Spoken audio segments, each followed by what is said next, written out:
Abel, you ever have one of those days where the first thing that happens when you wake up is your own ass takes a call from the ex-in-laws and then it just goes downhill from there? Well, that's how it is. It's another day of Trump madness, Musk cluster fucking and cluster Musk. Yeah, and chocolatey hip hop madness in the world of geopolitical craziness and the international money scene. I don't know what the hell's going on in the world. All I can tell you is get yourself some good weed and laugh it off, man. It's funny. The fact that we do a news show and I have no idea what the news is today. Yeah, neither do I. I have not a clue.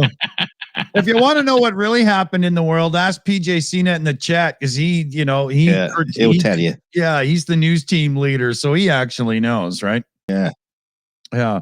He must be a very depressed human being at this point. And that's just because he knows us. Yeah.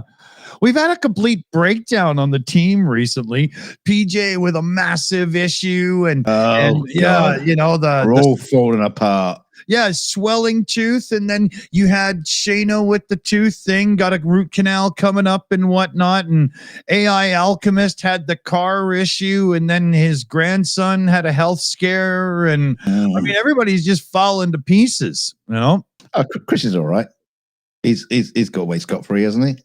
Well, he's probably got somebody in the family giving him shit right now in the background, Yeah. I think he had a cat issue. Yeah, Annette's cat ran away and came home pregnant. I mean, he's a dude, so figure that one out. Yeah. Oh, don't tell Trump. He'll send it to El Salvador. Yeah. And poor David Worley went to the store for steaks, and all he could find was American, beef. Yeah. That slimy crap, Yeah, it was in a tin. Yeah. It comes with its own cocktail fork for serving. Yeah. That whole thing with the chicken, I mean, growth hormones in beef. Okay, I'm not like going crazy because America does have lots of non-hormone beef and whatnot too. But that whole thing with chlorine water wash chicken, the fuck you be doing, man? What is that? Yeah. What is that? Yeah.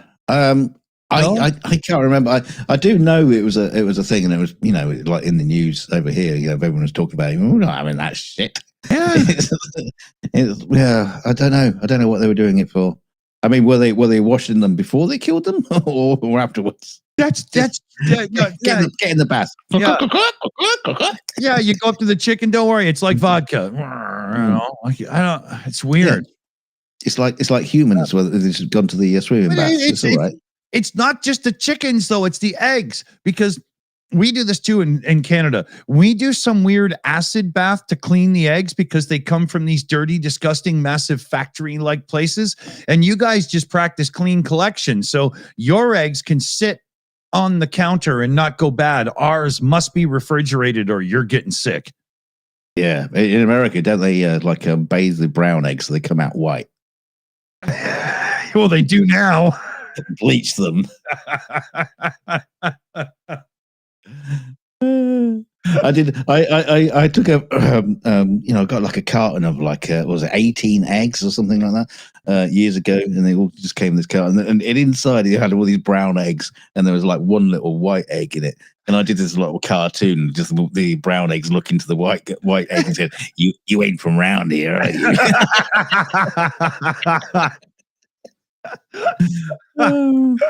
That's what geeks and nerds do when they're able to actually like animate and do things and stuff. You get a carton with one white egg, and the only option imaginable is to make an animated joke out of it. Yeah, a racist comment. Yeah. That's just how my mind works. Yeah. Do you walk into the wrong project, boy?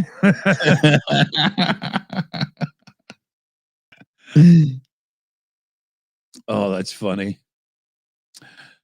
There was a funny skit from In Living Color. Man, I loved that show In Living Color back in the day because it wasn't truly just a black show. It was truly there for everybody. They had this skit where the two dudes, it was I think two of the Wayans, they acted like the nerdiest, geekiest white boys you've ever seen, like Mormons or something, right? And they were called the Two Toms, and they were brothers. So some black guy would come in a room to get interviewed by them and go, "Hey, bro, how's it going?" And they'd be looking at each other like, "Well, I don't know what you mean, but we're the brothers here." And it was unbelievably funny. And the underlying joke, if you don't know it, is Tom was the old kind of insult for a black guy that acted far too white. Yeah. Right. And that was really funny. Doesn't that come from like Uncle Tom? What was that? Was that I'm not sure. Kind of stories or brothers. Yeah. Sorry. Yeah, it was like parables or something like that. You know, back in the day, like Briar's Patch and all that kind of shit. Oh, you know? yeah. Or was it from Uncle Tom's Cabin? No, that was the band Warrant. Good song. Shitty band. Oh, trust you to start talking about songs. No, but I think they wrote that song after a book, Uncle Tom's Cabin. I think that's something I was supposed to have read in school, but was probably in the music room getting stoned. Yeah, I could just go think about things like Huckleberry Finn and things like that. I don't know. Yeah. I have no idea. Yeah, my buddy and I figured it out. I wanted to take the course anyway, but I convinced him to take the course because I knew that a soldering iron was a good way of smoking little chunks of hash. So when we were in grade 9, we were picking courses for grade 9. I said to him, "Pick electronics, man. We can get high right in class. Watch, I'll show you." Yeah. You want to sniff the fumes from the solder. Ooh. Yeah. I never thought of that part, actually. No. I think that shit ain't good for you. Yeah, but it did work. It was just, funny to do it in class, right?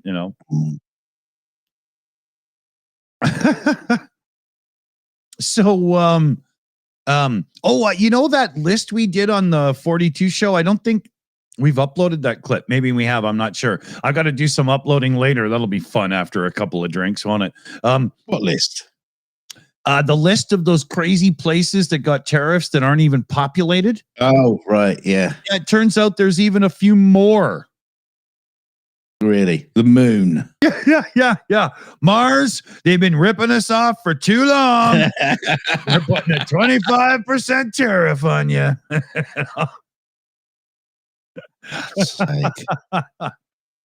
Don't get me started on the Alpha Centaurians. Yeah. I discovered an easier way to do a Donald Trump impression. And what you do is just mimic Stephen Colbert doing it. It makes it a lot easier and everybody still recognizes it, right? Yeah. I had a great thing on the Red Letter Media the other night where they got this guy, he does impersonations and stuff. And he was doing he was doing Arnold Schwarzenegger, except he was doing Arnold Schwarzenegger, God, what's his name? It's a black dude. Oh, from the movie In the Jungle? No. Who's the black dude? He just goes straight for that. Yeah. No, Morgan Freeman. He was doing Morgan Freeman doing Arnold Schwarzenegger. That's funny. That's funny. He's the black dude. I can't believe I asked that question. Yeah. But there's only been a couple. Yeah, there's only so many black dudes in those Arnie movies. Yeah, exactly. Right. The one handful, surely. The one I remember even when I was a kid, I can't remember which movie it is. I think it's Commando, where Schwarzenegger is like carrying the big log over his shoulder, and his little daughter is Alyssa Milano from Who's the Boss, I think was the show. I don't know. Yeah, but and then he has Is that one where he goes, you're a funny guy, that's why I kill you last. Yeah, and he's holding them by the foot, right, or whatever, yeah, Commando. So, in that movie, the bad guy that is the big baddie against Schwarzenegger, his name is Matrix, I think. Or maybe that was Arnie's name, but either way, that guy, he's supposed to be the big bad guy that can have the fight with him at the end of the movie. And he's just a saggy man tit fucking actor dude. And I remember watching that movie the first time. I was like, this guy, you gotta be kidding me. Come on, Wasn't he like a wrestler or something? Or am I thinking of a different film? Must have been out of the ring for a while if that was the case, Yeah. That was the movie where he kills the guy in the airplane and he jumps down off the front wheel and lands in a swamp perfectly fine, but he fell for like 20 seconds or something. It's ridiculous. You can't really go back and watch too many of the old Arnie movies, but Total Recall, you can. Oh, I don't know. Oh, I do. I'll say it for sure. That scene with the head, 2 weeks, the woman, it still works, man, Yeah, it's dodgy animatronics, though, the prosthetics and shit back then. Oh, there's a lot of dodgy ones. I mean, obviously, it will be done like CG now and it'll be, like next to perfect, but no. Yeah. But no, I like the craft. I like the craft that the guys put into it back in those days. Johnny Cab was killer, right? Yeah. Yeah, I love the Johnny Cab. Some of the fight scenes when they're editing Sharon Stone where you can't see her face versus when you can are pretty cringeworthy. That's for sure. I remember that now. And Quato, that was like creepy the first time I saw it. I was like, dude, what if I was eating, man? The thing that comes out of his gut, save Mars, It's like, dude, don't you have a car or something? That's a shitty form of transportation. I mean, and who's in charge then? What if little Quato, the gut guy, wants to go and get a burger? And the other guy's like, dude, I was going to tear one off and watch some pornography, right? What happens? He's on a hot date. Yeah. Quato's on a hot date with the three-breasted woman. Hey, that's the first time all us young guys got to see 3 titty in one spot. I don't know. I had a cat. She had 4 nipples, so one better. You guys have strange pornography rags in the UK. Yeah. Hot pussy action. Full frontal. I remember I was just about 14 years old, and we had this guy move to our town from the UK. His family did. And it didn't take long for him to figure out that, hey, you want to go for a fag? Was not the best way to say I want to go for a cigarette in North America. It was really fun because people would look over and go, what the hell did you just say? Even back then, right?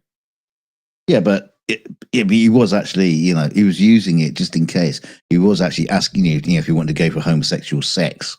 And when he says no, I meant for a cigarette. Oh, phew, got out of that one. I was just testing the waters, right? Yeah. That was funny. Whoa. What the hell? One of the kids was just banging on my window. Oh. That's weird. Well, you live in a weird place. Yeah, but I mean, my home doesn't look like an ice cream van, right? I know it's nice out, but holy shit, man, Yeah, maybe you should stop shoving cornettos through the window. I do actually always keep a box of half-ass quality ice cream sandwiches in the freezer in case there's kids running around and stuff, you know. All those frozen urine lollies you hand out to the kids. Shh. Shh. Told you that in private. Anyone for lemon? No, Felix, not you. You won't like these ones. Yeah, exactly. They're for the special children. Yeah, you're allergic to these ones, buddy.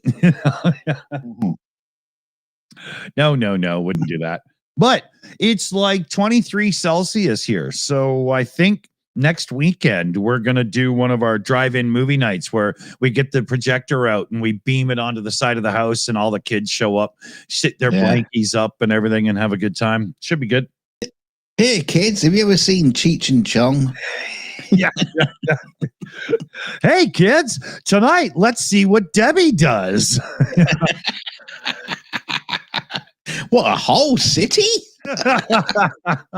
In one night?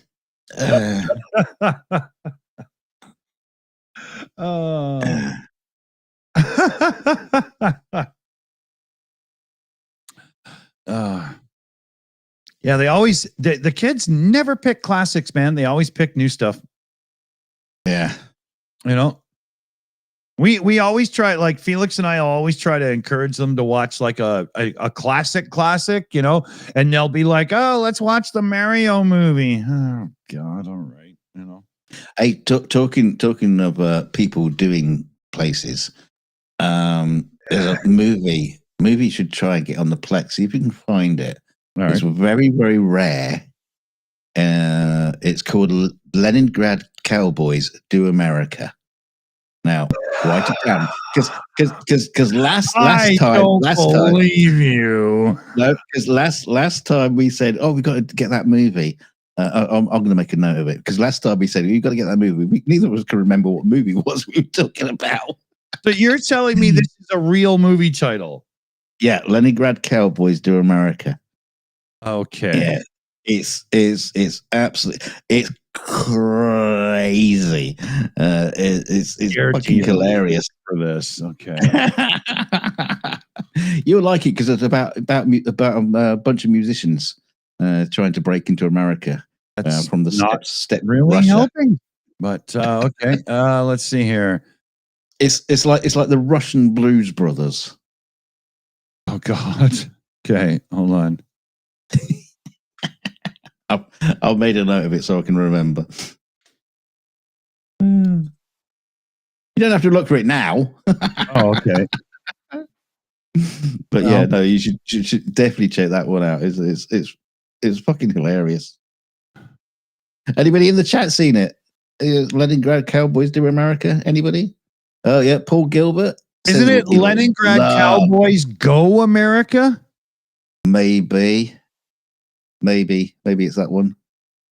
Leningrad Cowboys Go America. Found it. Yeah. Give me a second here. It's in downloads. Let me just go to the torrent. Paul Gilbert is a fan.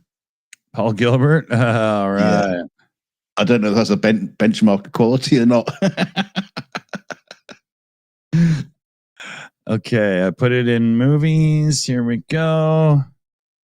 Yeah, Paul points out they're actually from Finland. They're not actually Russian. So country where I'd most like to be pony trekking or camping.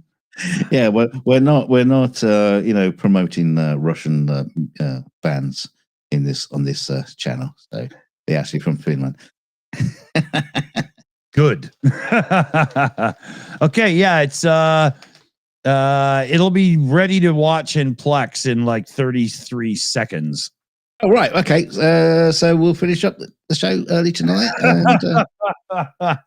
we'll see you in the screening room in a minute. Oh, I'm not sure about this. Are we going to do like some kind of drunken watch party and watch this tonight? We could do that. Oh, I don't think I could, but not this time. But yeah, I can't tentatively think you might like it. It's but it is a kind of like what the fuck kind of thing. It's bonkers. But what's great? I tell you what's great about it though, because it just shows you there's like the control of the Russian oligarchy in a small, basically like band management. It's the Russian people in small form. Just based on how the manager runs the band and how he is corrupted, and I've been doing a thing since this whole thing kicked off with Russia invading Ukraine, where anytime I see a TV show or a movie and it says a Russian, nope. And I just right. What about what was it? What was the one with Arnold Schwarzenegger? Red? Was it Red? Red Heat. To Red me, Heat? yeah, it's one of the ones I don't remember fondly at all. I did not like that movie. Don't know why. Right. My memory just says didn't like it, but I don't even remember it anymore. I never rewatched it. I only saw it back in the day. Yeah, no, I just got a vague memory of it. Like I said, I couldn't even remember the fucking title. Is it like Belushi in it or something with him? James. Yeah. James Belushi, yeah, not the good one. Yeah. not that good one. That's what his mother said.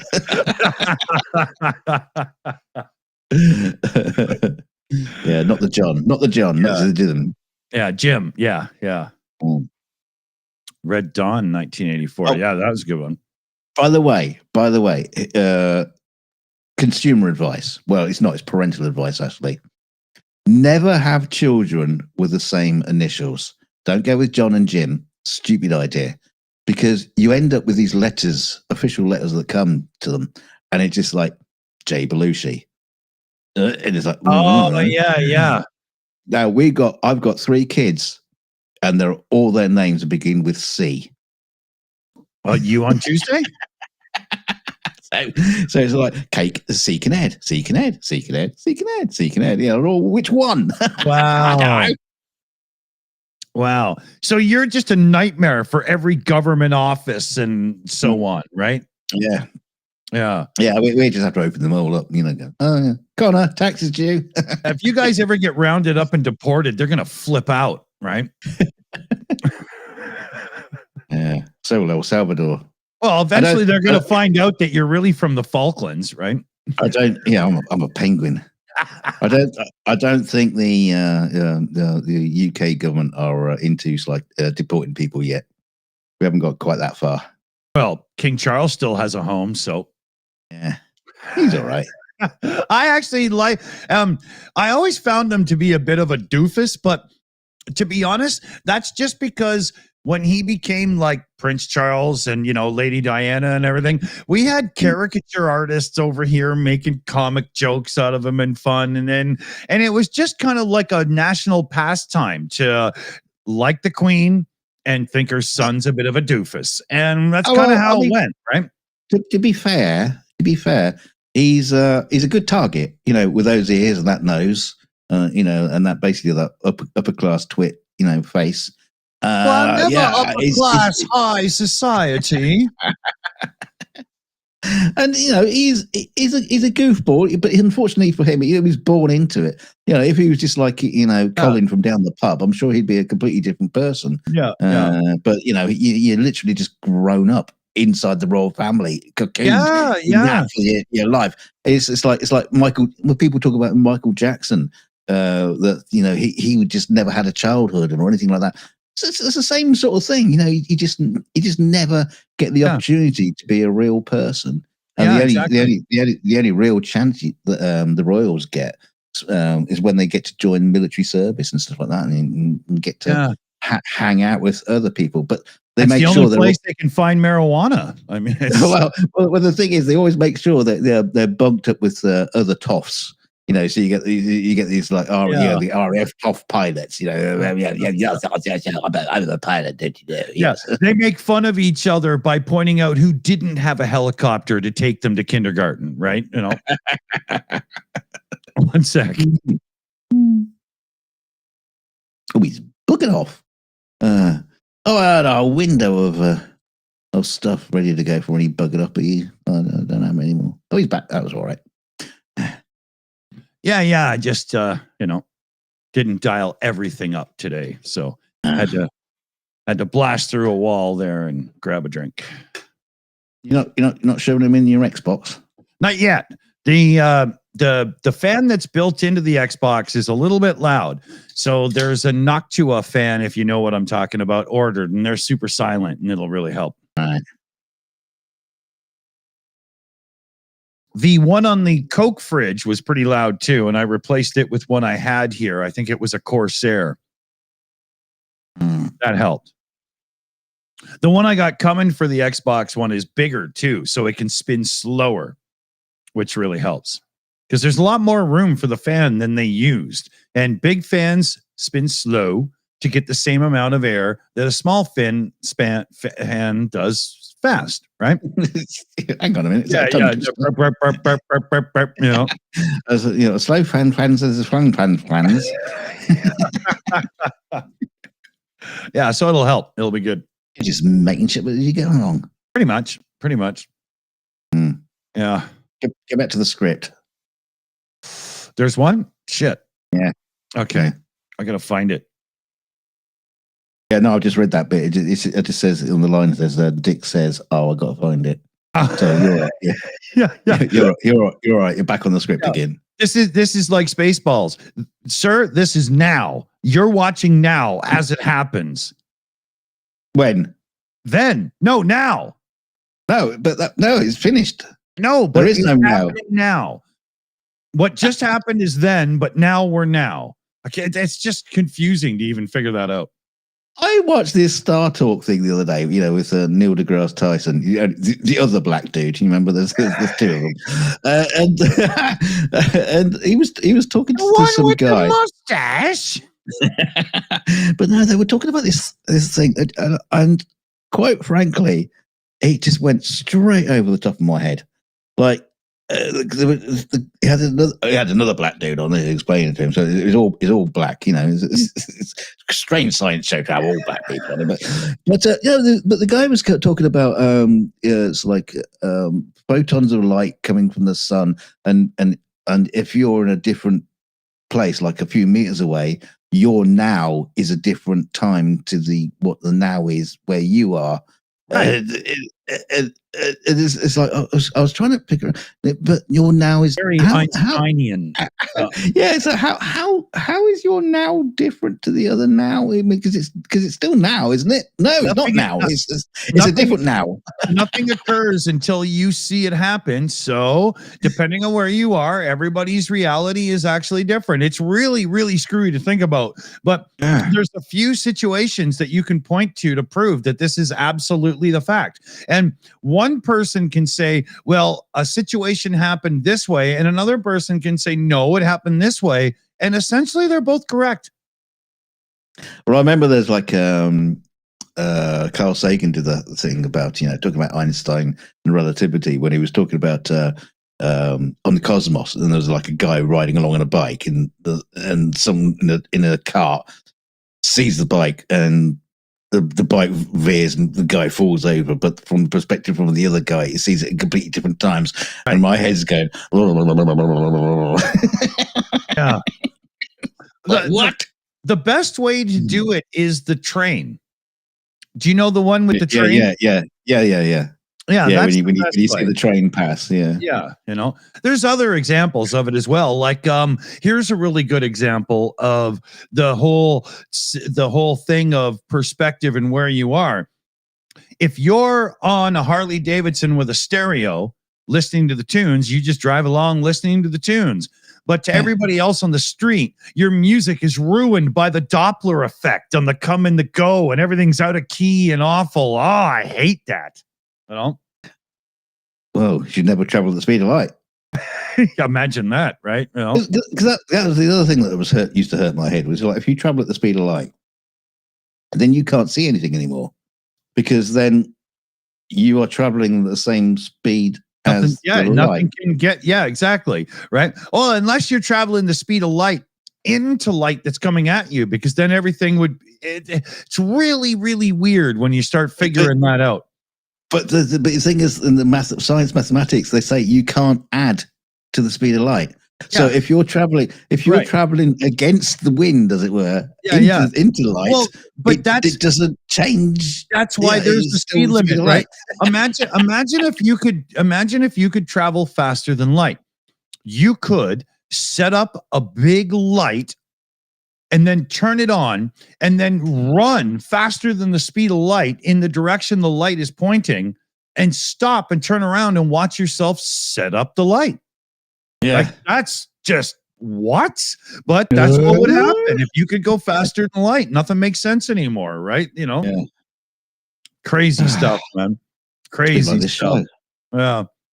Nothing makes sense. Yeah. We travel at the speed of light, but we slow down for you guys, right? No, well, I can't remember how fast our stream runs out. I forgot to keep the calculations on that. We started at about 20 miles an hour, but it's been really speeding up. Yeah. Depends how big your window is. Yeah. The only stream coming at you at Mach 2.3 and counting. I remember learning that Mach is not like miles per hour, and the actual speed of Mach changes depending on altitude, atmosphere, and stuff. I was like, well, that's not very helpful. You know, I can't see why that would be a good way to judge speed. Yeah. Well, it's like there was a strange conversation my missus had with somebody on Facebook, and they were talking about getting, I don't know, I think it was like getting a tape measure or something from Temu, and it's not That's right. So if you measure something using a measuring device, a tape measure or something, and you're transferring that measurement to something else, and they say, well, but it's not 12 inches because it's incorrect. It doesn't matter. It doesn't matter if you're measuring it with that tape measure and then transferring that measurement to something else. It doesn't matter if it's wrong because it's still the same measurement. Yeah. But the person on the other end could not get their head round the fact that if it's not 12 inches, it's not the right measurement. No, it doesn't matter. It doesn't matter. You can measure it in like fingernails or whatever, and as long as you use the right number, how many fists of fun? You know, how many as long as you're transferring penises is it? You know. just could not get it through there. Now, if you're transferring that measurement to someone else across the world who's going to build you something and then send it back, man, it has to be accurate. But you know, that's funny.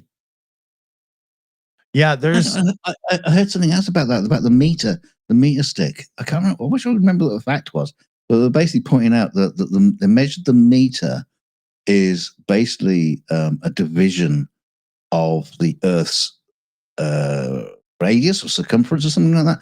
I can't remember. So they basically divided up the Earth's radius or circumference, I think it was, to make up the meter.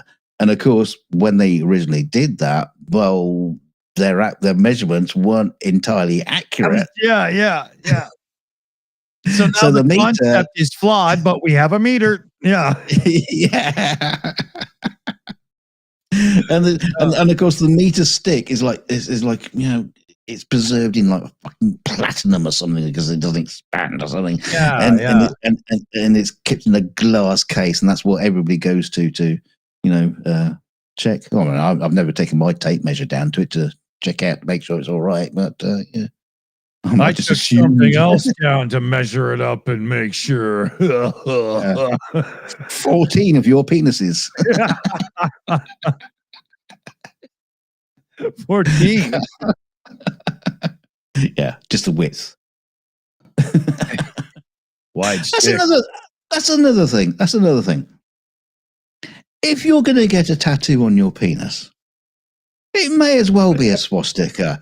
Because you are fucking hard. Well, not literally. Yeah, but could you imagine saying to your partner, "Suck little Hitler for me"? Think Heil.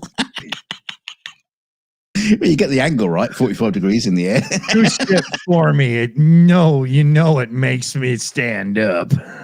Oh, I'll come back to this in a minute. But yeah, no, yeah.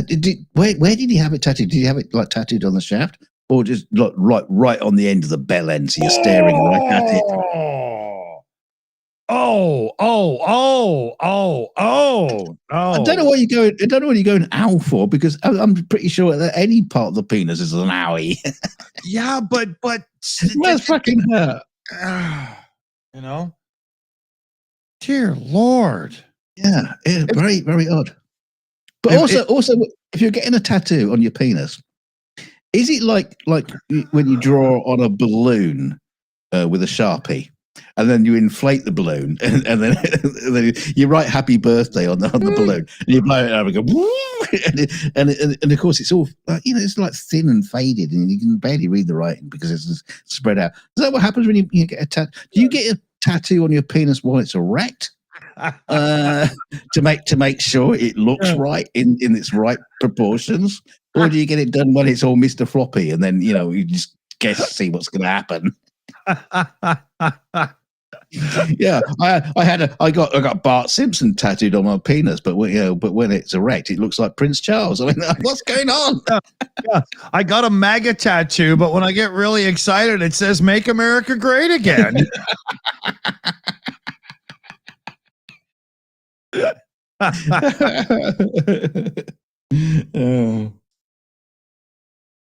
Yeah, but great, as in a capital G and an 8, because it's small penis. Yeah. I can't believe that America has a president who literally throws out hats while he's giving presidential talks as if he's like a rock star at a press conference. You should have one of those like t-shirt guns. It's so embarrassing. I'm sorry, everybody, but my American friends, but I've literally seen him. He'll take a hat and throw it to the crowd. What the fuck is that? Anyway, let them eat. Back to penises, the best subject to talk about. I had this idea for a movie scene the other day, and I've been like giggling about it ever since. Where you see a scene, and there's you got this rogue private investigator kind of guy. He's a bit tough. He's a bit like Bruce Willis kind of guy, and he's getting a blowy from this gorgeous lady, but he hears in the back of the fucking poor cabin he's living in or whatever. It's got to be Rockford then. This is Rockford. Yeah, he can hear the door rattling. Someone's coming in. So basically, he withdraws his penis from the lady's sumptuous mouth, pulls up his undies, and goes out to investigate. Now, unfortunately, while he's going out to investigate, he's still got a fucking raging hard on in his pants. So you see him creeping around, looking for this intruder's out to get him, and he's just got a raging hard on in his pants the whole time. And it gets more harder because he's so intensely concentrating. Did you used to write for Playboy or something? I think that'd be a hilarious scene in the movie, and I hope I never forget it. Or I get a chance, to mention it to somebody.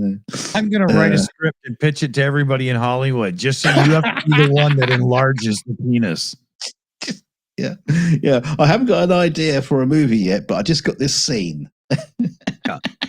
I've got that's all it needs. I've got the greatest script ever. We don't really have the dialogue, but we have the penis. Yeah, we have a moment, and we'll just build around that. We'll put it on the poster. Well, raging. We won't put the hard on part on. Yeah. But don't get it. We can call it Raging Cop.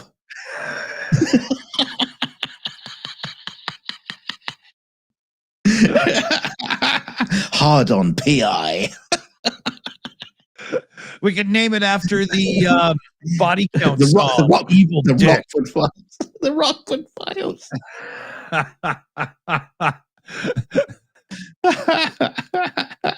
Yeah, this is why it was called Jim Rockford. It was just a nickname. Files. Yeah. Captain Cock. Wow. Wow. I can't believe that is a conversation that I just had. Yeah, that's just a little insight into my dark brain there. Depravity. Yeah.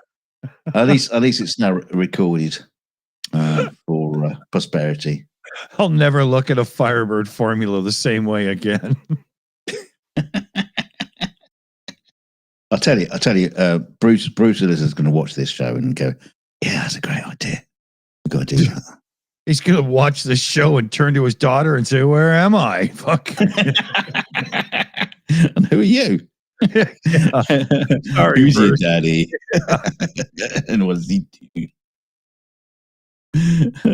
It's you, Dad, and you used to be a movie star, remember? Yeah. Here's your applesauce. Oh, I'm sure it's coming to me. I've lived a life of pure on debauchery and excess and whatnot during all those musician years and stuff. So there's no way I'm going to be the 85-year-old guy who's healthy. No. Yeah, well, I wasn't even doing debauchery, and look at my brain is fucking going. You know, I was doing that joke the other night, and I couldn't get it out. Is as useless as a glow in the dark. What do we call it? Yeah. And what was it? Oh, you see, I've done it again. Sundial, you fucking idiots. I know. Isn't that amazing that I just got this complete disconnect with the two lines? So I was explaining to Kelly today. So yeah, we were talking about useless insults on people, and I said, yeah, I came with this one yesterday, and I did exactly the same thing. I said, you're as useless as the glow in the dark. Oh, what was it? Oh. You would make the worst druid. You just would. Maybe because it's such a ridiculous, combination of things to put together, which is the whole point of the joke. That when I start doing the joke, I can't think of the second part of the joke because you can't possibly mean a sundial. That's stupid. It's so funny. Even just like retelling the fact that I couldn't tell the joke. This is why you shouldn't try to save money and drink cheap booze, people. Jesus. Yeah. Instead, you spend more on yourself and less on your children. Yeah. Yeah. I don't know if it's the cheap booze or just any booze. I mean, I don't think drinking quality booze would help. With my little habits in life and stuff and whatnot, I've got the short-term memory of a fucking goldfish, but as Dunk can attest to, my long-term memory is fantastic, isn't it? Yeah. You make a great wife because you'll be great at arguments. Yeah, I never forget. That's the thing you said 3 months ago. I'm going to bring it up again. Oh, have you done the thing I asked you? No, I've completely forgot about it. You're making me speak with my ex-wife's words. So let's steer this one around a bit because I don't. Even though I remember, I'm not. Yeah. Well, maybe, but not much. Little. Mexico says I wouldn't make a very good Viking. What do you mean I wouldn't? Why not? Apart from the fact I'm not all Viking-y and big and tough and he probably doesn't like drinking alcohol out of a horn. Oh, I'll drink it. Give it to me in a bucket. I'll drink it. I don't care.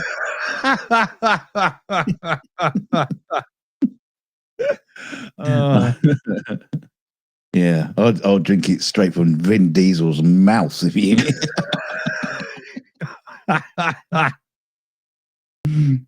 Oh man, Vin Diesel. I won't go on, but he's one of the reasons why I won't watch those Fast and Furious movies. What? Because he's in it? Yeah, exactly. Yeah, I like Vin Diesel. He's all right. I haven't watched those movies though. I'm just not coming bothered. Yeah. I have recorded like the original 1954 version on my TV, but I still haven't got around to watching it yet. What? There's an original old school movie? Fast and Furious, yeah. I didn't know that. Who's in it? Yeah. Steve McQueen? It's 54. I don't know. Oh, Steve McQueen wasn't born then, was he? well, he was probably having Young. fun in life, but he wasn't that old. Yeah, I can't remember. Yeah. I gotta check that out, right? Mm. I can't do the like I remember I wasn't gonna watch Minority Report with Tom Cruise because that's not really my kind of movie. Like when Tom Cruise leads a sci-fi movie, I normally think to myself, okay, so shirt off, shower scene, motorcycle scene, save the day, end. Because that's kind of a Tom Cruise movie, right?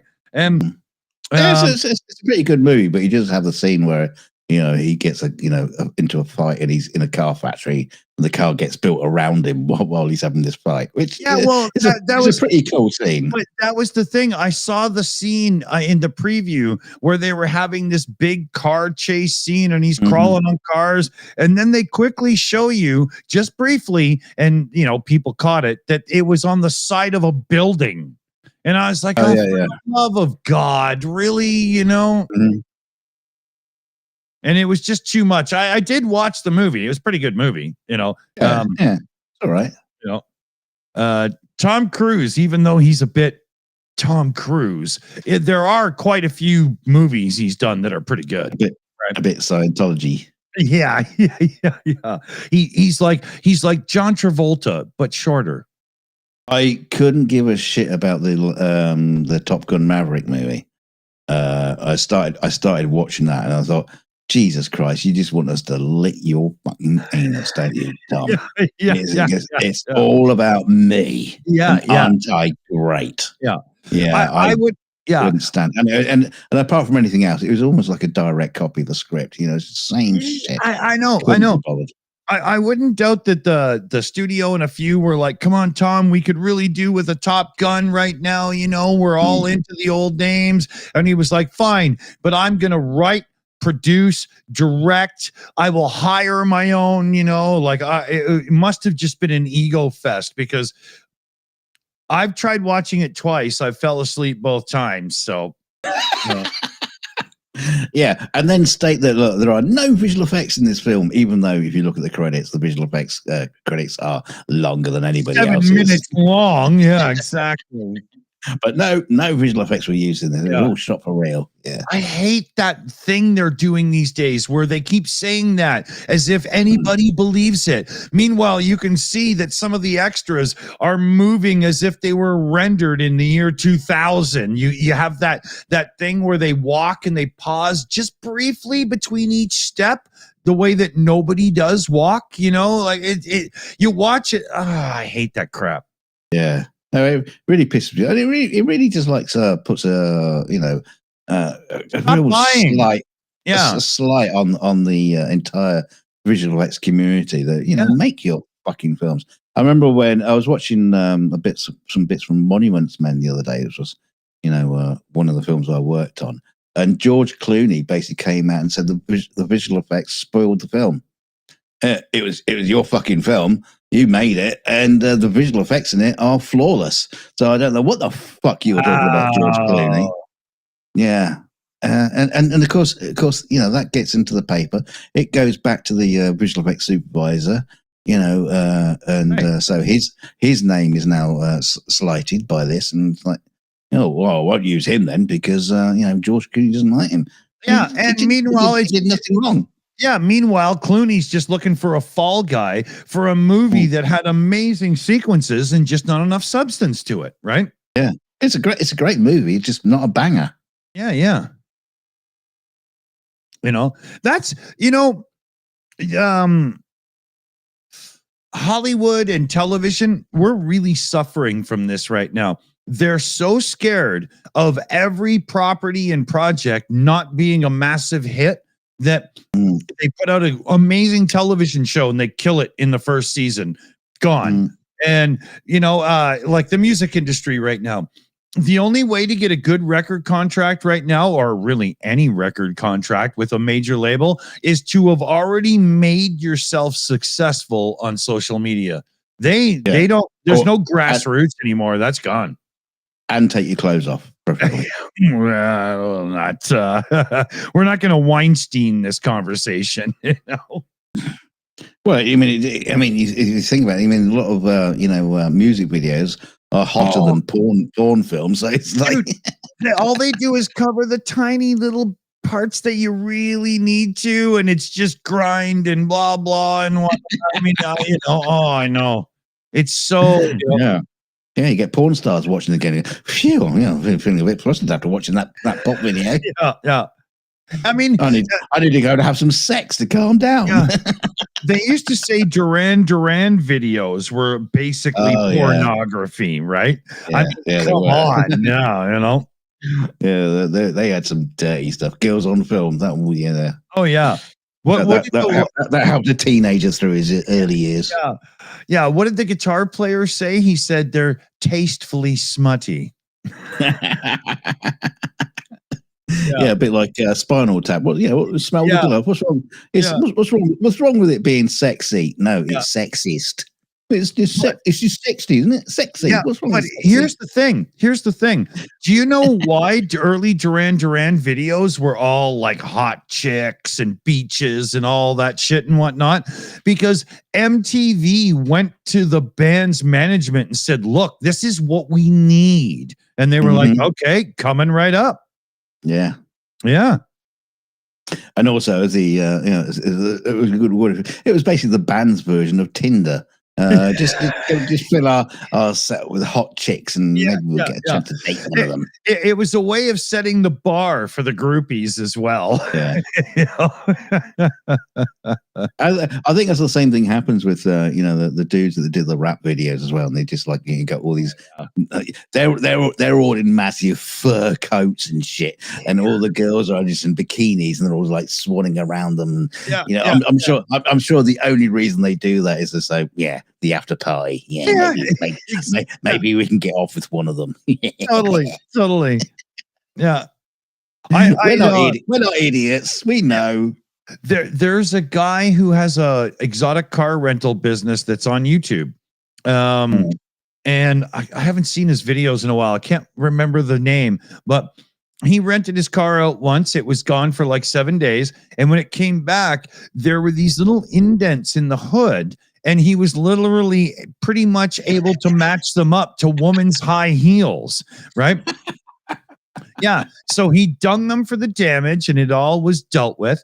And then about a year later, his car was in a rap video with a chick standing on the fucking hood, giving her the old gyrate, man. Yeah. It's funny because the band never went anywhere really. But they had to play like they were rich. So it's all rented, the whole bit. Oh, yeah. Yeah. Well, that whole fakery, that's the thing that extends into like influencers and shit on YouTube. Oh, yeah. How many... I see it quite often, people like... it would be like on a Facebook post or something, and it would be like, 20 times where influencers are... you'll have some girl on a yacht, saying, I'm on my yacht. It's not obviously because of XYZ, or I'm on my plane. And there was someone where they had like a big fancy car outside of a big house, and they're showing off. And I think the guy just like followed the number plate of the car back to it. Like, it's just a fucking rental car. What are you talking about? That's funny. And the address, and I think the house they were at was like an Airbnb or something. I think it was either that, or one of their friends was like a realtor, an estate agent. So basically, they got these empty houses they can just like go and film at because they know they're available. This was in a movie from years ago. Some guy who got his hands on nice cars for whatever reason, I think he worked at a shop or something, was going around posting pictures saying, "Ooh, look at me, I'm cool." And then he got himself in real trouble. I can't remember what that was. I don't know. Yeah. I must have watched it. Yeah. I can't remember what it was. Somebody in the chat might know. We'll see. Yeah, they're all drunk. Oh, let's hope so. I got to get one, speaking of which. So hold on. Mm.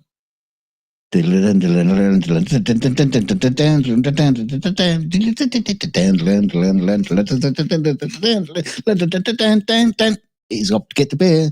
Dick's gone to get the beer, and he's back with the beer. Yeah. So, yeah.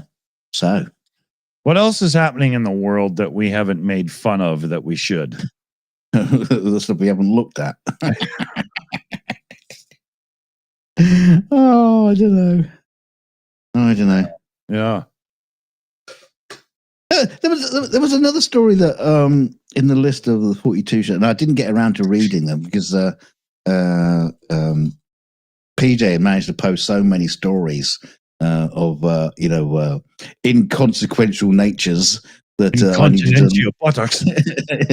needed to look at. I didn't get a chance to read them. I just had to pick really quickly. So my top 4 stories for tonight. But there was another one about. I almost did the time traveler. Yeah, there was some dude that's in trouble because he set up like a swingers party place, and again it goes back to the idea of of band members getting in hot girls into their their mix into their video so they get a chance to get off of them. Now I haven't read the story, but I would imagine if you're going to set up a swingers club, there's probably one reason why you're doing that. And it's not just to make money. It's because you can be there. Your wife. You can be there. The big king, the big cock, the big peen, wandering around. Going, well, man with the bowl of keys. Do you want me to stick me knob in that?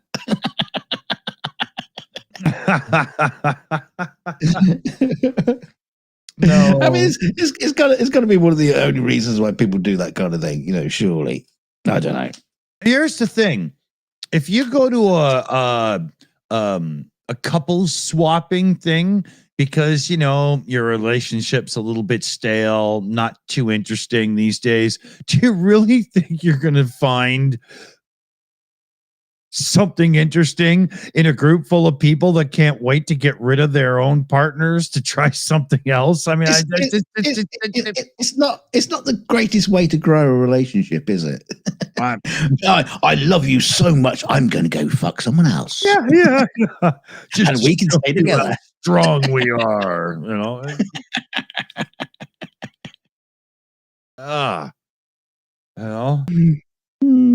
I love the the sort of you see it on a few shows sometimes where someone's you have some guy suggesting to his girlfriend, hey, you ever considered like a threesome? And she goes, oh yeah, oh, I like that. He's going, whoa, and then it's just some dude walks through the door. Yeah, exactly. Yeah. She looks at him and says, he's got a really big cock. I hope you can take it. Yeah, or whatever. I'll do it. You might as well at that point. Hey, M Dow, how's it going? Oh dear. Oh man. Oh wow. Do you remember in the pandemic, especially in America, although quite a bit in Canada too, and probably some other places, news stories got out about a shortage of toilet paper, and people lost their fucking shit and went to the store and bought every damn roll they could, and it became currency, right? Yeah.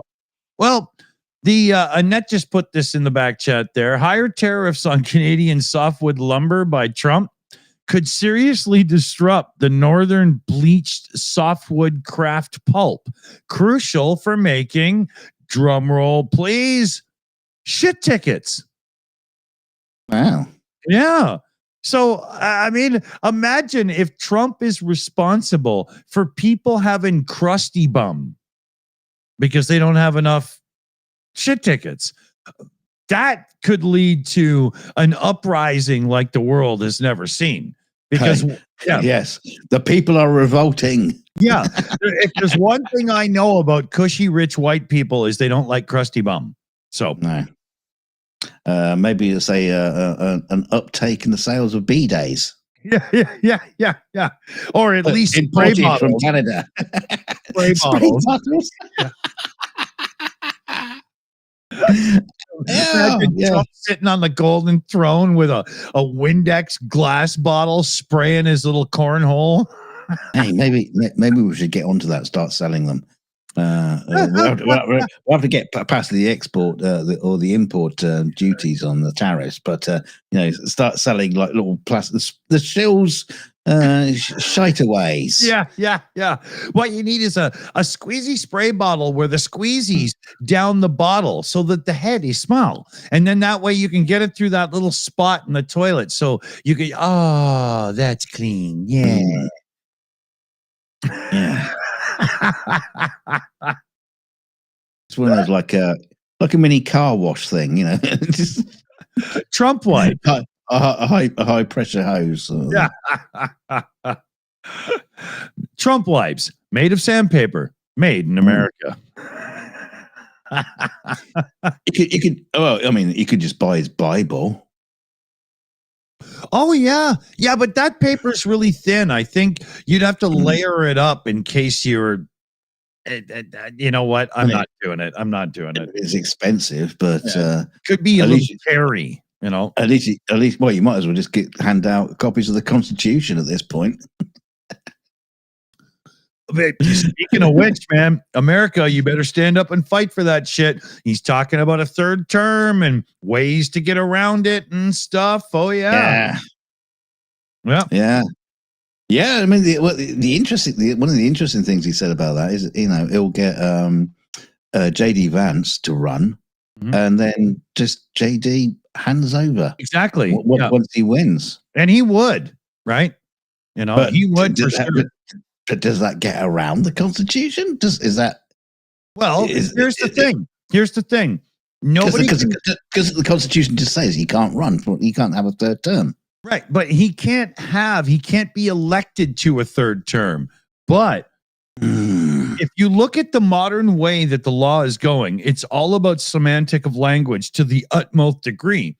And the amendment that bars a president from more than 2 terms doesn't truly lay out that a 2-term president couldn't be a vice president and then be handed power because he wasn't elected to serve a third. This is what they're hinting at, right? It's a really screwed up situation. Yeah.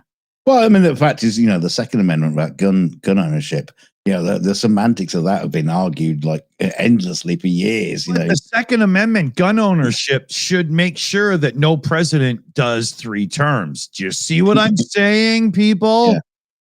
What, you mean shoot him? No, I didn't say that at all.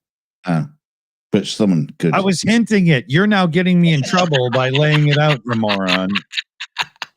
No, you don't have to shoot him. You can blow him up or poison him. Drop a church on him. No. Yeah. Just get him in a tanning salon and leave it on for a little bit too long. Bury him in tacky Bibles that were produced by somebody with no faith. from China. Yeah. He could get clobbered by all those fucking guitars that he's been selling that are made in China. That Bible is so made in China that at your average Chinese restaurant in Washington, D.C. right now, you can order a number 4 and it comes with chow mein, chicken fried rice, chicken balls, and Trump Bible. I mean, have you ever, you must have done it. You bought something from China and it comes with the instructions and it's all like Chinglish. Yeah. Gobbledygook. I wonder if anyone's actually read that Trump Bible. Read it through. It's just like utter gibberish. It's probably secretly a contract that means that you owe your own God-given soul to Trump. No, it's probably the instruction to how for a washer dryer. Assembly instructions for an IKEA unit. A stupid white man. We give him instruction for washing machine. Racist. That'd be amazing. That'd be amazing.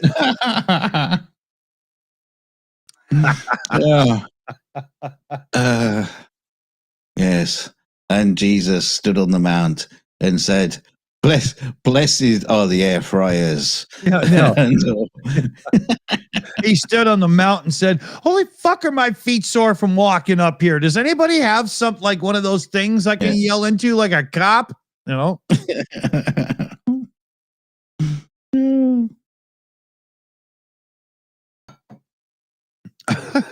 Oh,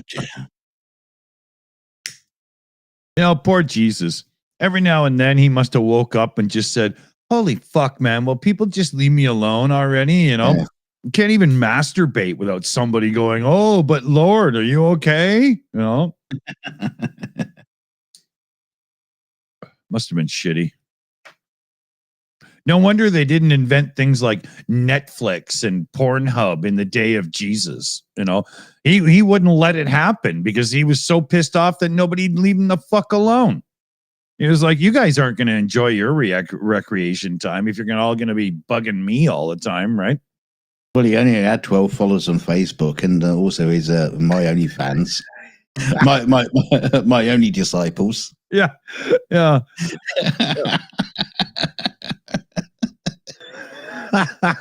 Only 12 followers. Yeah. Yeah.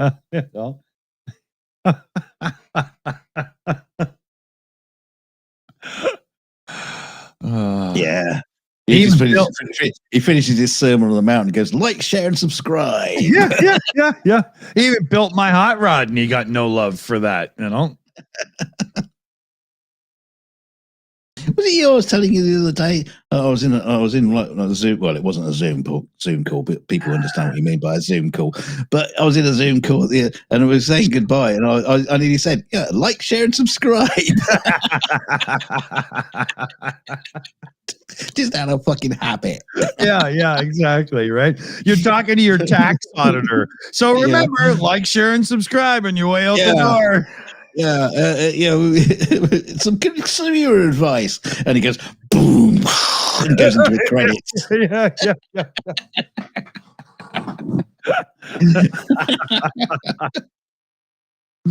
I'm too well trained on this OBS shit now. It's just habitual. Yeah. Bringing in the goat scream every now and then. Yeah.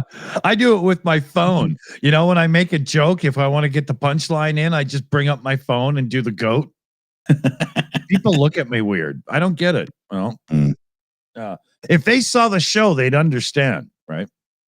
Yeah. Well, they don't. They should. No, nobody does. We've got 55 watching now. Yeah, but 27 of them are paid for it. Yeah.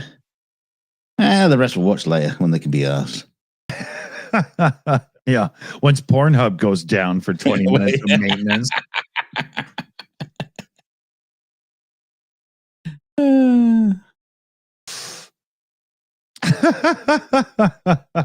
You say maintenance, just a bit of lubrication. Masturbation. Oh. Yeah. Oh dear. Sometimes the great fist just doesn't meet you when you really want it.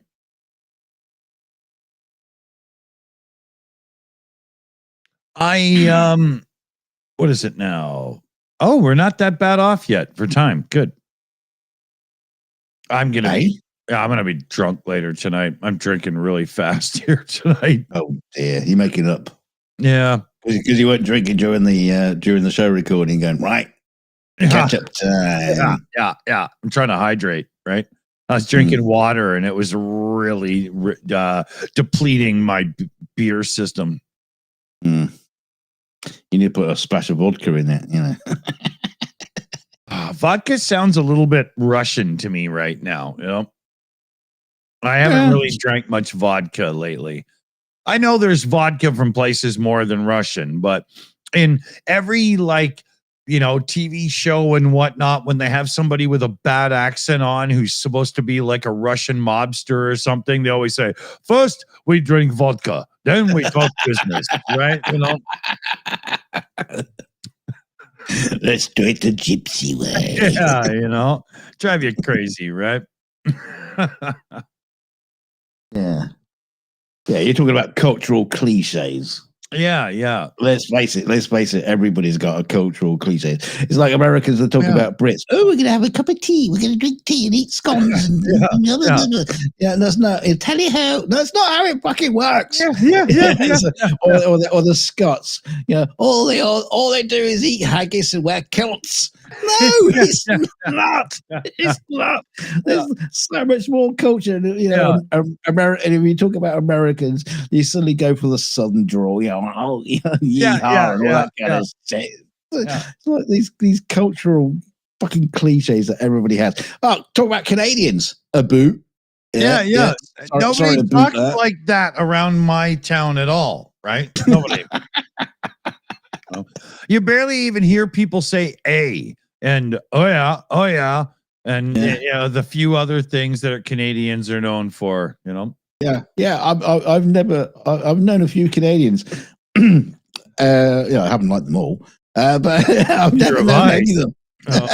I've never known any of them to do that as well. Just like, there's a very, very small little percentage of the population that have that accent that South Park claimed to be us entirely. And, nobody really did a boot much before South Park. Well, the McKenzie brothers. Yeah. But even then, listen to them. They don't even really do it, right? Okay. Well, I don't want to listen to them. Fuck. Yeah, it's the hard Maritimers that sound like that, right? Yeah, and that whole thing, like, take off, you hosers, like Ian Wilson in the chat there. That comes completely from SCTV and the Great White North, the Canadian Corner skit, right? Nobody said that before them. Nobody, right? Well, there was that's the thing as well. It's like Battlestar Galactica and frack. Take off was a way of saying fuck off on television. Yeah. Right? But no, it extends further than that. I remember we used to get people who do like impersonations of Michael Caine, and you go, not a lot of people know that. My name is Michael Caine. That's the line. But that was because an impersonator at the time, back in the 80s, used to use that line. Yeah. So then everybody else who started impersonating was impersonating the impersonator. Yes, exactly. Right. Never going back to the original source. That happened with James Brown and Eddie Murphy from Delirious, right? People weren't imitating James Brown anymore. They were doing Eddie Murphy doing James Brown, right? Yeah. Oh, no, that's a video you don't want to see. Oh, it was really, really good in that Delirious release. No, I mean, you don't want to see the video of, Eddie Murphy doing James Brown. Yeah, hummina. Ow! That goes with the Ralph Crampton, Ed Norton sketch, but we're not going to go into that right now.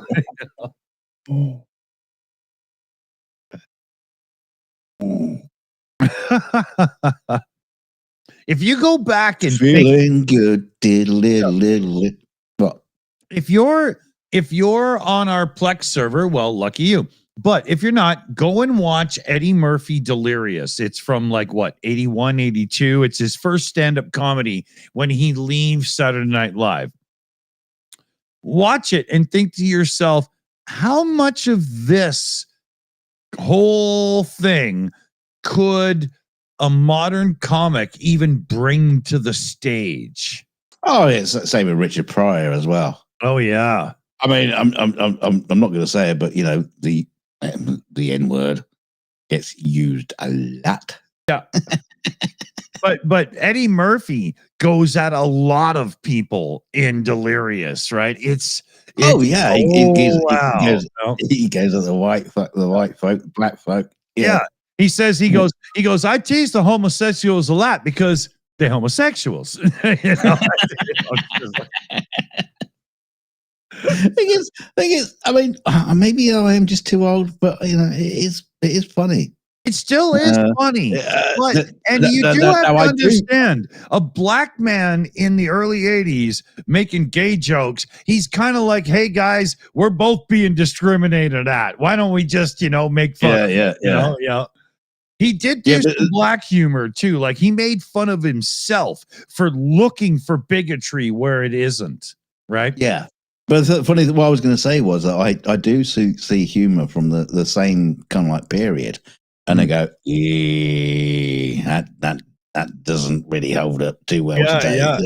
But there are certain moments when Eddie and Richard Pryor and people like that they do their humor, and it is pretty insane. Yeah.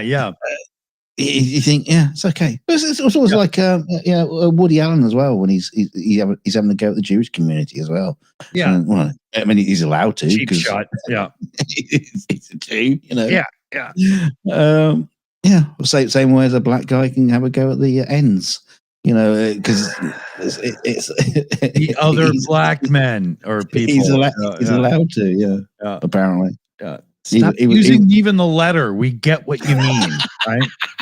Well, I have to mention it somehow. Yeah. Even though us white imperialists aren't allowed to do it, even though we invented the word. I had to keep my son, who's on the autism spectrum, away from modern hip hop as he was growing up, because my son repeats things and repeats things and repeats things. And the last thing I needed was him running around the neighborhood doing, modern gangster rap. And my bub and oh my God, right? It's just a catchy tune. Yeah, he doesn't get it. It's the what? Well, the same way as he does the the Blues Brothers thing. Yeah, so there's Nazis. My son loves the Blues Brothers movies. He loves John Belushi, right?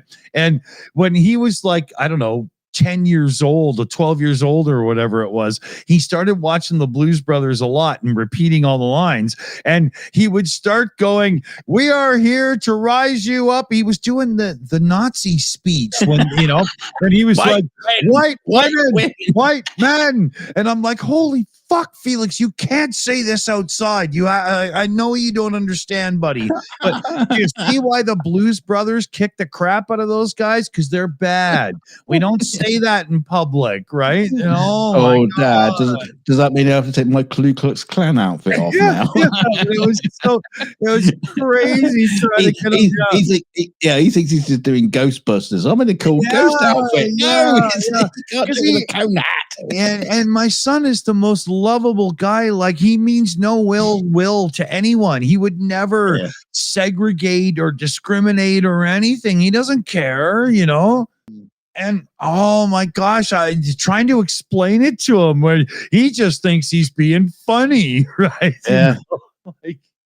I mean, it must be, incredibly difficult to explain. It is sometimes. I mean, well, actually, not to be silly, but it's actually kind of like difficult to explain to normal people. Yeah. You can't go around doing.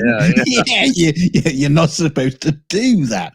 No, Elon, that don't claim it as a Roman salute. That's and even then, that's still not good because the Romans weren't exactly good guys. Yeah.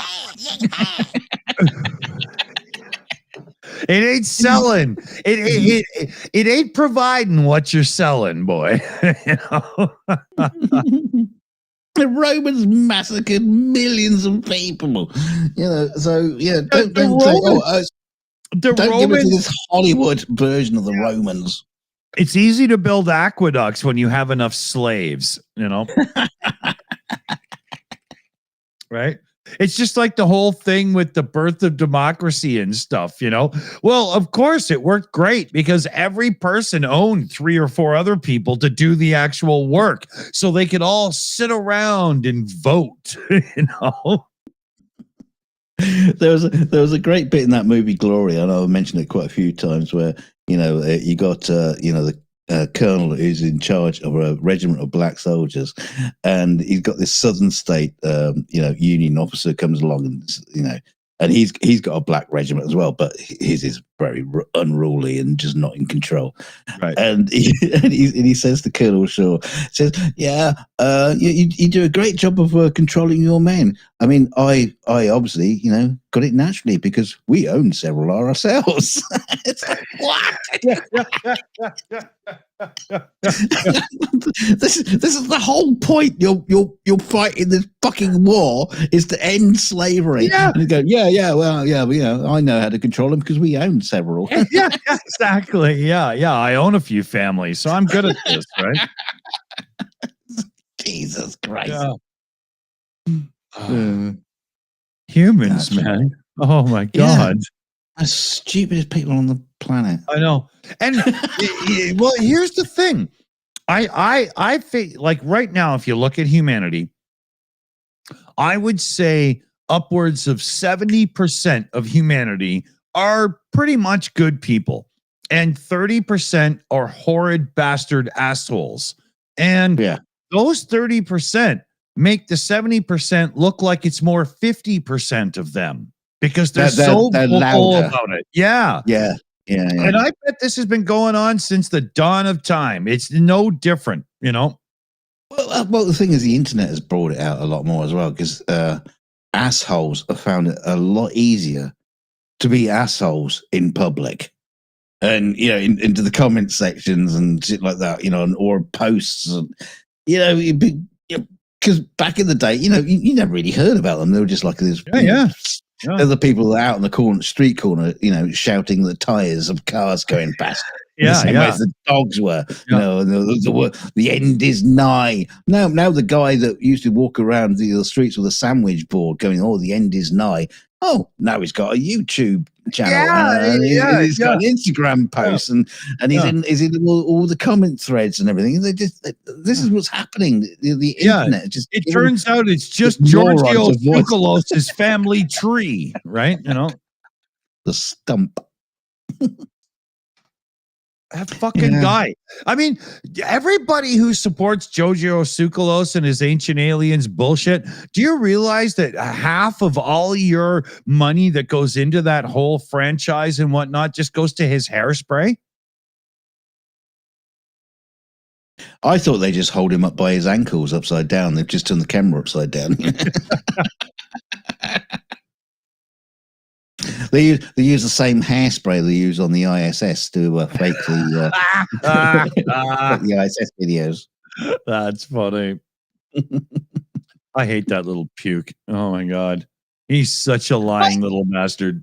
I got nothing against the man personally.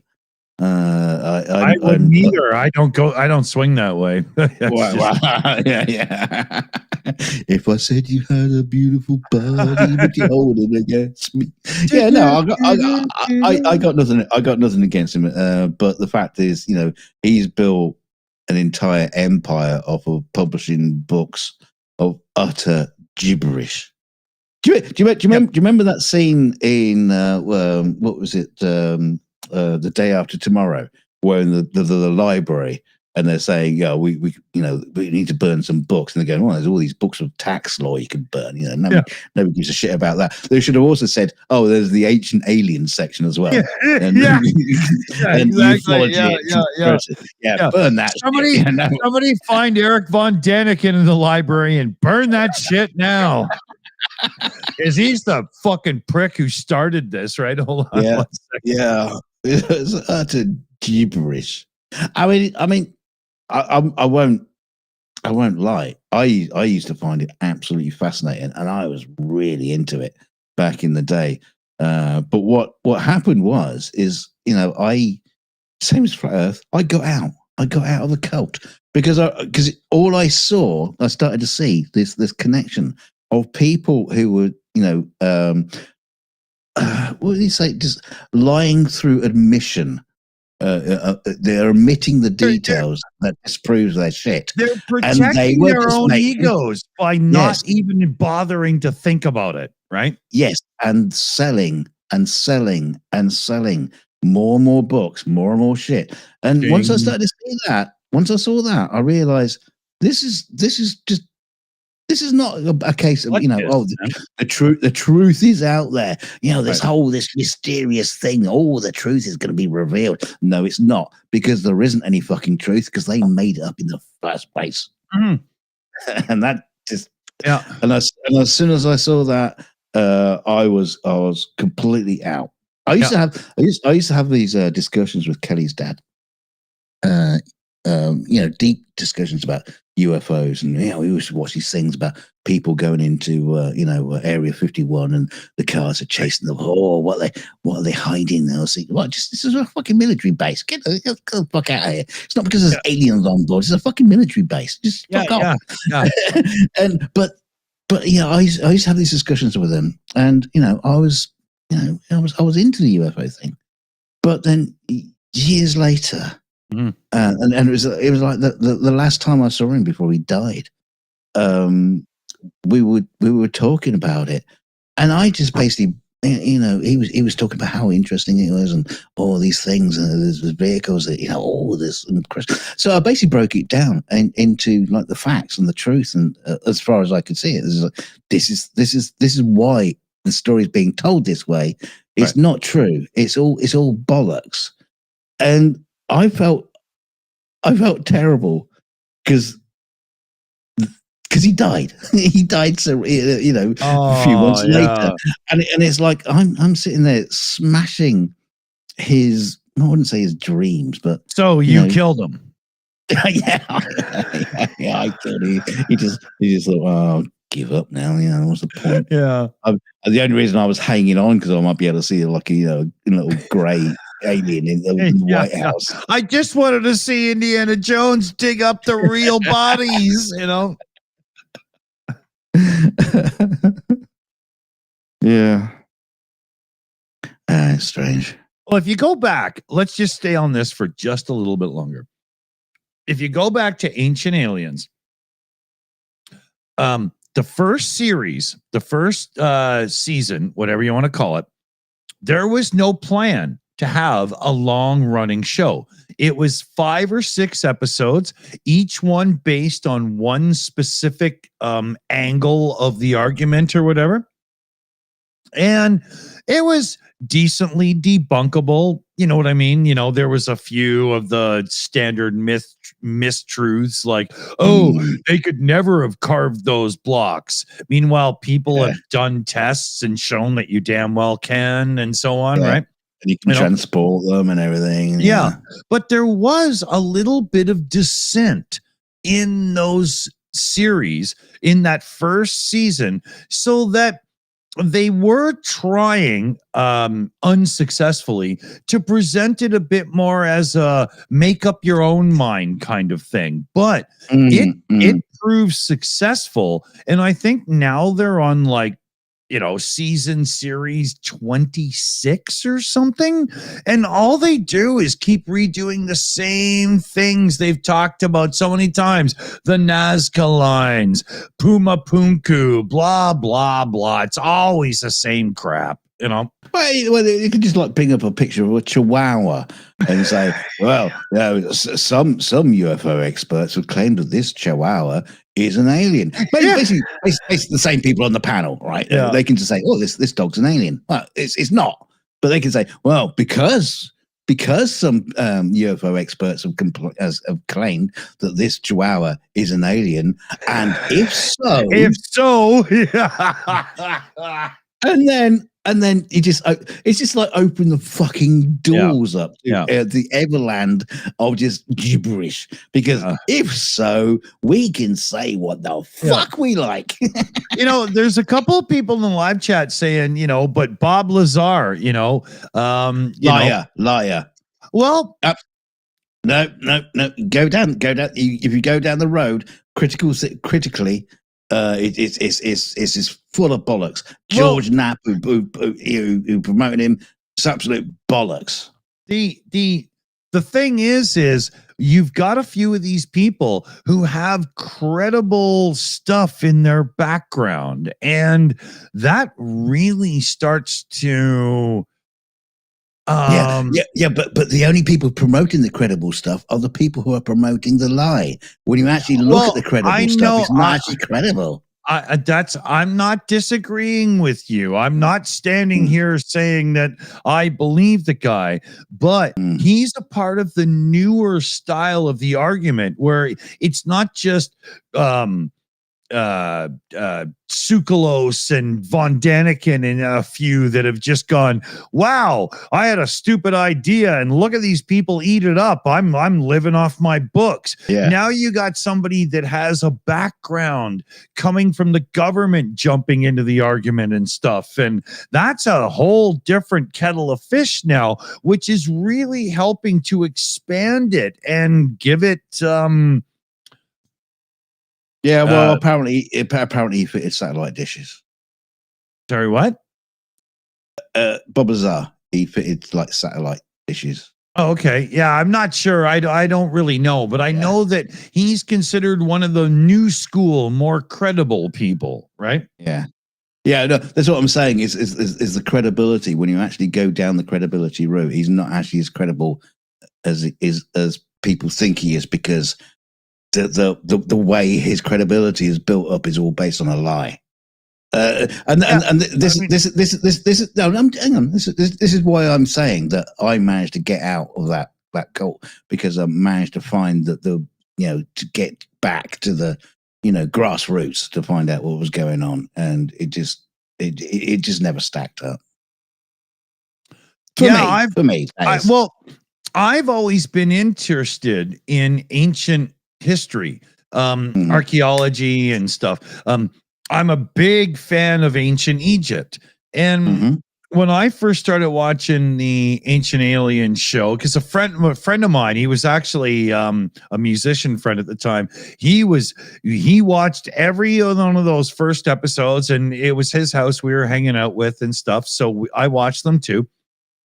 And I was sitting there watching it going, yeah, but I know better and stuff quite a few times as it pertains to ancient people can't do this and blah, blah. Yeah. I'm like, well, actually, we know how, like. Yeah, absolutely. Absolutely. I mean, the fact is that they dumbed down the goddamn the ability. leaps of logic, if human beings really couldn't do this, is it, plausible that we had extraterrestrial help? Not really. No, it was chihuahuas. yeah. I mean, if you want to talk about ancient Egypt and all that kind of stuff, you seen the bullshit about the pyramids and the pillars of stuff that they think they've discovered underneath the pyramids. It goes back to you were talking about the Arnie film Total Recall. Yeah. They're going for that now. Oh my god! Yeah, underneath the pyramids, they have discovered. I'm using air quotes. You can't see it. My avatar can't do that.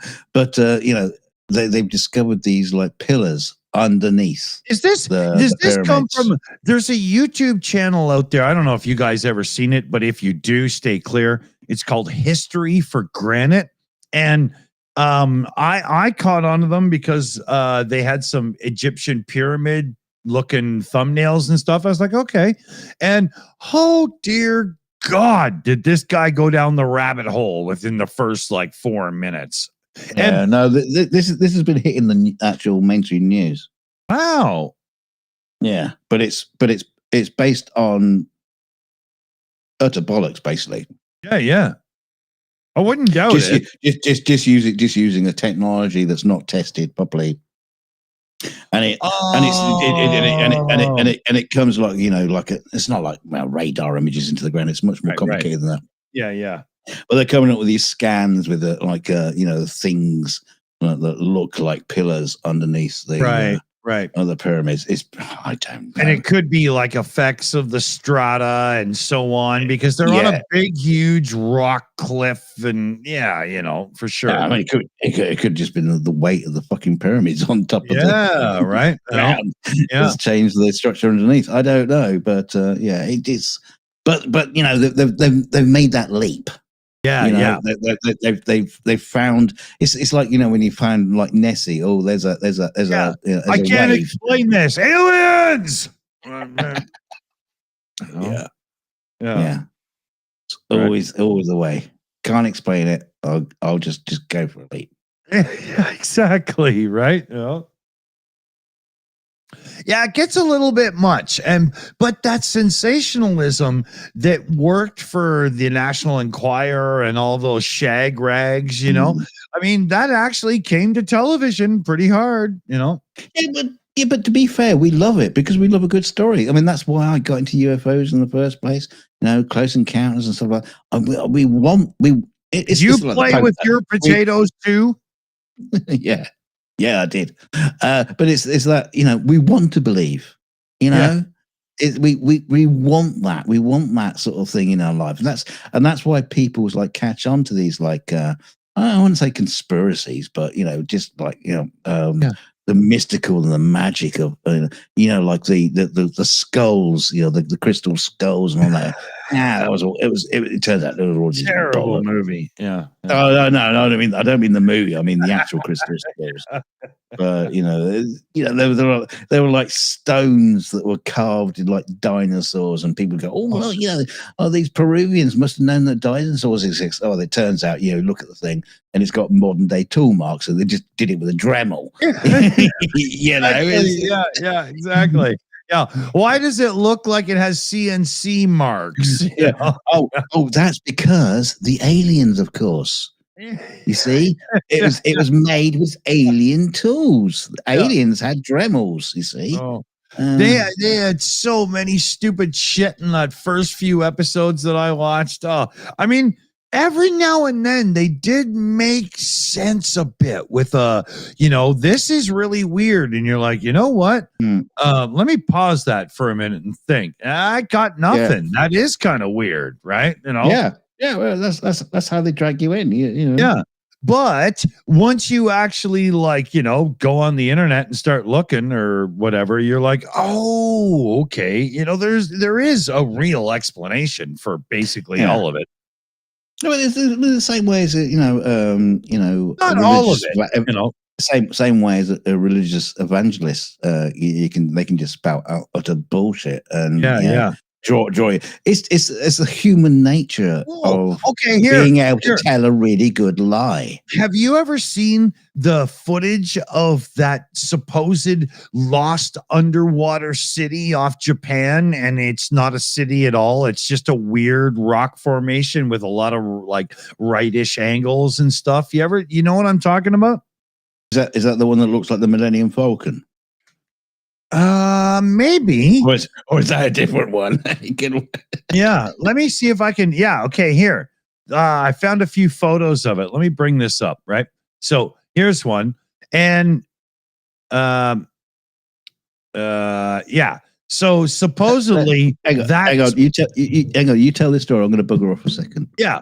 So this thing was found probably within the last 80 years or something. I'm not really sure. It's off the coast of Japan's Ryukyu Islands. And it's got like some weird angular things, and a few people have said, oh, well, this is man-made because of like footage like this one here. Let me see if I can get this one to open proper. See here, like you got and here you got this one. This is supposedly like some steps or something. And I mean, it's all really cool looking. There's another one, but it's not man-made. It's no different than some other places that are down near India. I can't remember. Kuyu, I think it's got a lot of it's a very built place, but they're built with these geometrical right-angled pieces of stone and stuff that are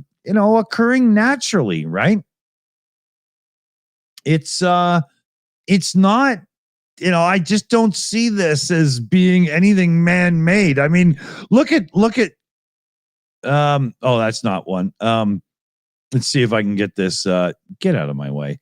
But look at this one here. Let me get this up. Okay, here. There's a video we can play. You look at these things that look like they could be like steps, but then you compare them to the size of the human, and it would have to be for like Giants. yeah, So you prove giants yeah, it's in one ridiculous, foul right? swoop. Yeah. And then when you get up really close, you see it's not truly all right angled and stuff. It just looks that way when you're a little bit back, you know. But yeah. Well, it's like the Devil's Causeway sort of thing. Between Scotland and Ireland. We have those pillars of hexagons. It looks like Star Trek: The Motion Picture when they're trying to get to Beecher. You got these like hexagon pillars that you can walk across. People must have looked at that the first time. And go, what the fuck? How does this form naturally? Yeah. Here, I got a picture coming up. Yeah, and you have that all over nature. There's these weird structures that just like appear because it's just what nature does when it's feeling a bit groovy. Yeah, exactly. And that's not man-made at all. That's just what nature does, man. Molecules and atoms and stuff align and make sharp-edged crystals. Why not rock? I mean, come on. Seriously, it's not a leap of faith here, Although I'm pretty sure that jacket doesn't occur naturally. That's a pretty I weird think she jacket. married the Michelin Man. No? Yeah. It's like, hang on, my stripes are going this way and the rock stripes are going the other way. Oh, look at that. She's just doing that to make you look slimmer? You're paying attention. Yeah, it's slimming. But yeah, I mean, there's stuff like that all over the place. And these dumb assholes instantly try to sell you on the fact that can't be, nature. But it damn well can be, Yeah. Nature's brilliant. There are some really strange locations where you have these massive fucking stone walls with this stuff in between them, and you look around and there's not much there, and you go, wow, I wonder what that could be. But there's no archaeological excavation been done either, because the local authorities won't let you, and they just leave it to be a mystery for tourism and stuff. That doesn't mean that it doesn't make sense. It just means that we haven't had time to figure it out yet, right? Yeah. I mean, if it was up to ancient aliens, they will give the Vulcans credit for the Benz patented motor wagon, Well, they did invent it. It's not posh to drive on four wheels, but it was an episode of Enterprise where the Vulcans went back to the 50s. Exactly. Yeah. They had to live in America in the secret, so they had to make money, so they invented the car. Yeah, it was to Paul's great grandmother, but she still looked good. Yeah, still a hot bum. I actually just watched that episode like 2 days ago, man. I know exactly what you're talking about. Hasn't she got the greatest bum? In as far as all Vulcans are concerned, Leonard Nimoy, I'm sure he had a lovely bum. I'm not gonna knock Nimoy's bum, but she's got a lovely bum. Yeah, Jolene Blaylock is the ass of Vulcan, that's for sure. She's fucking gorgeous. and as a Vulcan as well, with that stupid haircut. Why is it all Vulcans have to have the same haircut? What is this? Is this like North Korea or something? Yeah. You're a Vulcan, you have to wear this hair. It's not like they're the Binars that don't have sex or anything, right? There's one thing that's always bugged me about aliens, especially in things like Star Trek, is everybody has to wear the same clothes and they all have to have the same hairstyle. Speaking of Star Trek and stuff, I was watching an episode of Enterprise just the other day, and they had the blue guys with the antennas on. What are they called? Andorians. Andorians, yeah. See, I can remember that shit. Yeah. If you want me to talk about actual real people and their names, I can't never remember them. I'll show you the long-term memory thing we talked about earlier. I forget. This blue Andorian chick comes on screen, and as soon as she opens her mouth, I was like, "That's Worf's wife." Right. And I paused the episode and I got my phone out and I Googled it up, and it was the chick that played Kalar, I think the mother of Alexander, Brian Bonsale, right? Yeah. But you could tell it was her right away. Alexander. Who calls a Klingon Alexander? He's going to just be mocked at school. Alexander. Yeah. Probably doesn't have ridges on his penis. Yeah. Hey, Quincy. Should have got him. Yeah. Should have got him Sue. But Star Trek has a habit of using the same actors over and over again, right? Oh, yeah. David Warner has been in like 4 of them. Yeah. There's, if you guys remember, there's a classic episode of Star Trek The Next Generation where Picard hooks up with Vash, that chick that he bangs now and then, and they're on Risa and they run around looking for DNA samples and put together this map and find that all of the humanoid looking species are seeded from one master race. Yeah. Right. Was that Donald Trump, the inseminator, the spermander in chief? But in that episode, there's a Klingon, and he's the captain of a ship.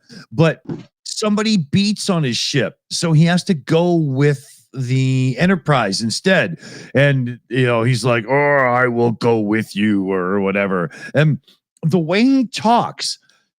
I was watching Star Trek Enterprise the other day, and some alien guy is on the show, and he's got furry hands and everything or whatever, and he starts talking, and within 3 words, I was like, "It's the Klingon from the genetics episode." So I paused the video, looked it up, and it was him. Yeah. Oh, it's rife in Star Trek. You got the. The woman that plays the Doctor in Next Generation, Polanski, not the redhead one, the curly haired one, not the one that fucks the guy from The Candle, but the other one. But she was in the original series. Yeah, They just go. Mark Leonard, who was in the original series, who played Spock's dad. Yeah, he's played a Romulan, a Vulcan, a Klingon. Yeah. He's just basically done every race that is going. The guy who plays the main. The guy who plays the main bad guy Cardassian in the first few seasons of DS9 has been like 7 aliens. I can't remember what his name was. Oh, I don't know. Yeah. But yeah, they love doing that in the Star Trek universe. Yeah. Yeah. Well, we got a contract. Yeah. Yeah. Well, can you just let me put this mask on and just do this bit? Yeah. Saves a bit of cash. Yeah. I'll show you something. I now have Annette sent this in. We have exclusive footage of Doge doing their job in the Doge offices, and it turns out, they're great. Chihuahuas. No, that's the Teenage Mutant Ninja. Well, not Ninja Turtles. No, it's the Teenage Mutant Ninja Big Balls. Teenage Mutant Ninja Big Balls. Turtles in a half cock. Yeah, horrors in a half shell.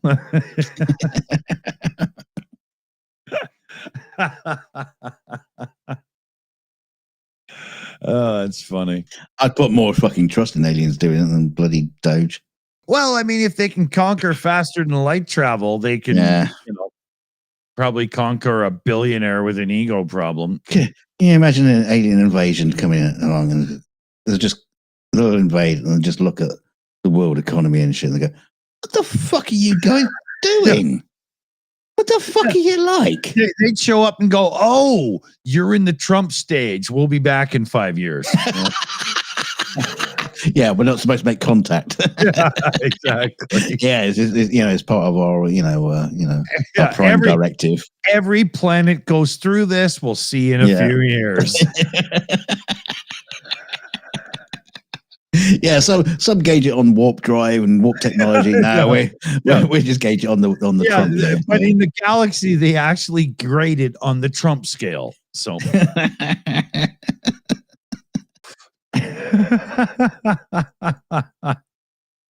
And Nikki Hill in the chat, red shirts. If only Trump would wear a red shirt just to one rally.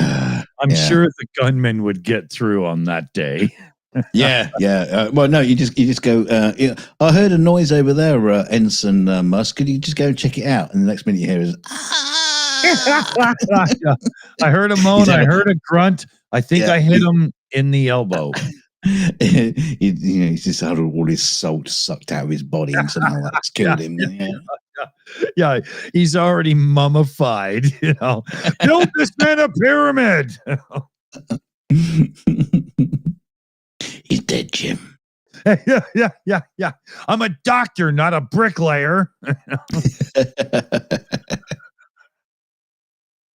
That was funny. I heard the doctor on was it Voyager? Yeah, pulling that line the other day. Yeah. I almost downloaded Voyager, but then I realized that I don't want to have to join a self-help group.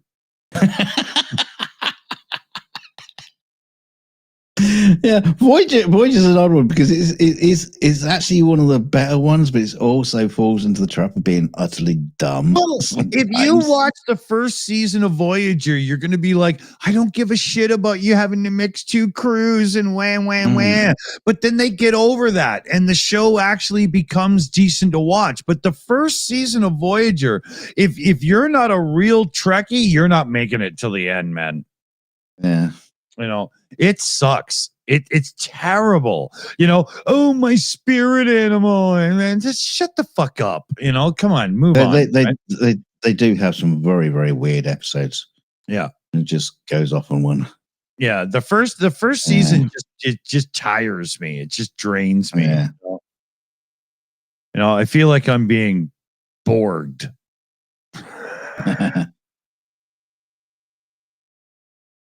Well, can't wait for AI to kick in, and then I can start watching, the Star Trek movies that I want to watch, which are the post Star Trek motion picture. Just after that, before Kirk gives up his chair and gets an office job. I want to see stories more in that era because I think it was brilliant. I love it. I thought it was hilarious in Admiral Kirk's quarters. He had a Commodore PET as the computer. Where? In Admiral Kirk's quarters in one of the Star Trek movies, he has a Commodore PET computer sitting on the desk. Oh. And some people have said, oh, he's got a taste for nostalgia. I think it was placed there to look like a modern item. I don't believe that. Yeah. Yeah, it was just a mod. Yeah, it's one of those sort of things where they just find like a modern prop that looks cool and they just stick it in there. Yeah, exactly. PJ says that was the first computer I ever used. Yeah, same with me, man. Oh yeah, I remember it as well. Yeah, it was horribly amazing. It was though. It had all these amazing games that sucked. And it had BASIC that you could program that sucked, but it was awesome. I loved it. Yeah. Well, I mean, it all sucked back in those days. No, but I mean, with the Commodore, it really sucked. Commodore BASIC didn't have music or graphics commands until BASIC was out of date. It was you had to learn like poke and peek commands and stuff. It was really cool. If you could do it, man, that system was powerful, but I remember there was a game on the Commodore PET at school, which was one of those sort of things where you had like a cursor, which was your spaceship, and there were stars, which were just like, full stops, and the stars would scroll up the screen, and you had to guide your ship around the period. To get to the other side. I think that was probably the first things I rewrote on my Sinclair Spectrum. Yeah. I was lucky. We had computers in the early days in school and stuff, and with my dad, we got them at home. It was really good. Yeah. We're coming up on 2 hours. Are we going to watch your crazy movie online or something coming up soon here? What are we doing with that? I do want to watch it again. I'll probably not. For me now it's 2:30 in the morning, and I got back jiggy again in the morning. Getting jiggy with it. Yeah. I mean, it's hard being a hooker. Hard being a hooker in Surrey. Yeah, especially in farmland, UK. Yeah. Standing at the street corner going, you fancy a kiss, sonny? Yeah. Having mud puddles sprayed on them from old Morris miners, and How much is a kiss? Or a shilling? How much is a good hard shag? Good, I'll bring you home to my husband. Yeah.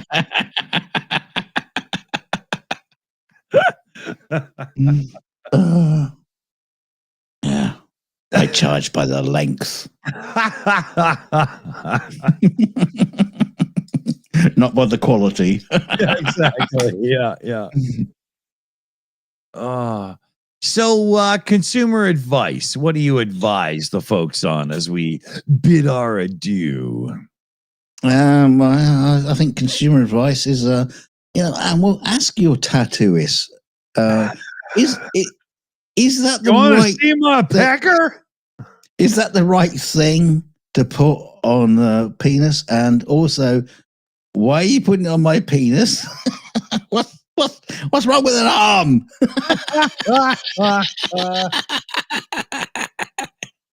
Is that? Do you think he got a swastika tattooed on his penis because he's too embarrassed to put it on his arm? Like, I'm not putting that out in public. Make it look stronger.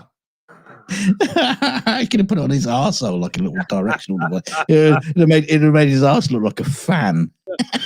I bet his Jewish girlfriend wasn't impressed.